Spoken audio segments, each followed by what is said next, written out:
Good afternoon.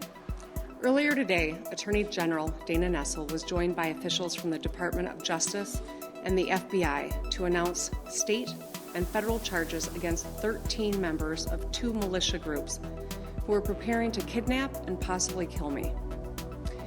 When I put my hand on the Bible and took the oath of office 22 months ago, I knew this job would be hard.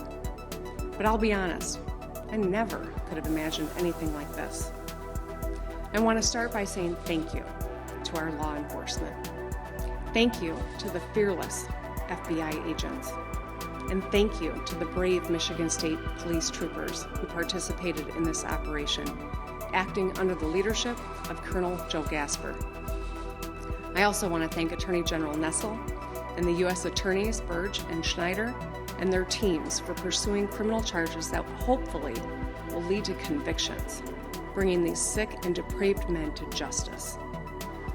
As a mom with 2 teenage daughters and 3 stepsons, my husband and I are eternally grateful to everyone who put themselves in harm's way to keep our family safe.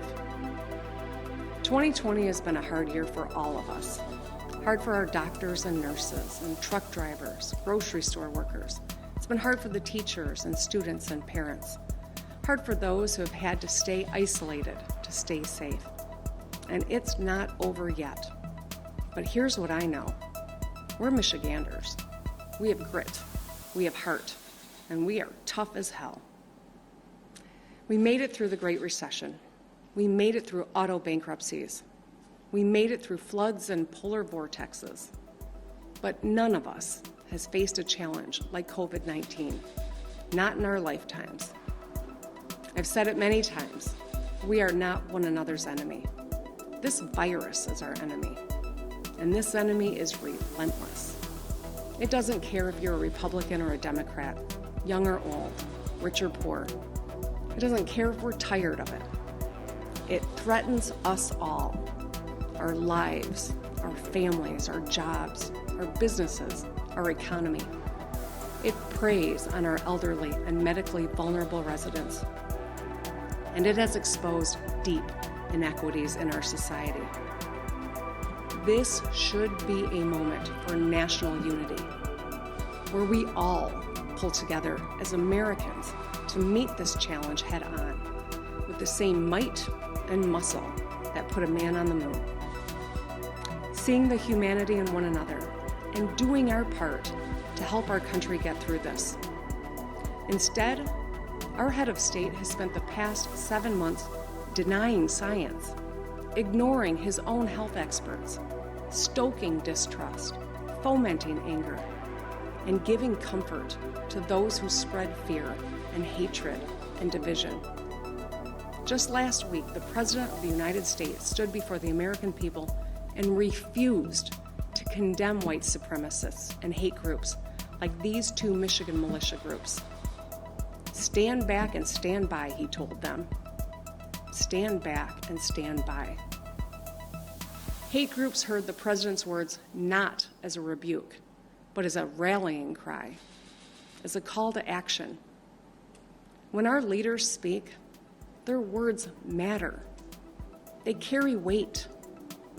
When our leaders meet with, encourage, or fraternize with domestic terrorists, they legitimize their actions, and they are complicit. When they stoke and contribute to hate speech, they are complicit. In 1981, President Ronald Reagan spoke to the NAACP's annual convention, and his comments stand in sharp contrast to what we have seen on the national and state level from his own beloved party in 2020. He said, "A few isolated groups in the backwater of American life still hold perverted notions of what America is all about." Recently, in some places in the nation, there's been a disturbing recurrence of bigotry and violence.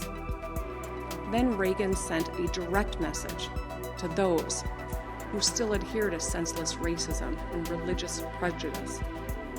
"You are the ones who are out of step with our society," he said. "You are the ones who willfully violate the meaning of the dream that is America. In this country, because of what it stands for will not stand for your conduct. So let me say this loud and clear. Hatred, bigotry, and violence have no place in the great state of Michigan. If you break the law or conspire to commit heinous acts of violence against anyone, we will find you, we will hold you accountable, and we will bring you to justice. For the past 7 months, I've made tough choices to keep our state safe. These have been gut-wrenching decisions no governor has ever had to make. And I get it. Life has been hard for us all.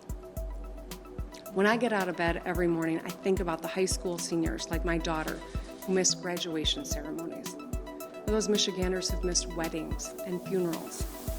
I think about all the moms who are working from home, making breakfast every day, logging their kids onto their Zoom class, and doing the laundry. Think about the small business owners who spent a lifetime building something great, who are now hanging on by their fingernails just to keep the lights on. The disruption this virus has caused to our daily lives is immeasurable, and it has already taken the lives of more than 210,000 Americans, including over 6,800 right here in Michigan. As painful as these losses are, our hard work and sacrifices have saved thousands of lives. We have one of the strongest economic recoveries in the nation. Make no mistake, there will be more hard days ahead. But I want the people of Michigan to know this. As your governor, I will never stop doing everything in my power to keep you and your family safe. You don't have to agree with me, but I do ask one thing. Never forget that we are all in this together. Let's show a little kindness and a lot more empathy. Let's give one another a little grace, and let's take care of each other. Wear your mask, stay 6 feet apart, wash your hands frequently, and look out for your neighbors. We are Michiganders. I know we can get through this. We will get through this. So let's get through it together. Thank you.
I am with Dr. Redfield. This mask is what you need to be safe from COVID-19. Wear your mask every time you go out.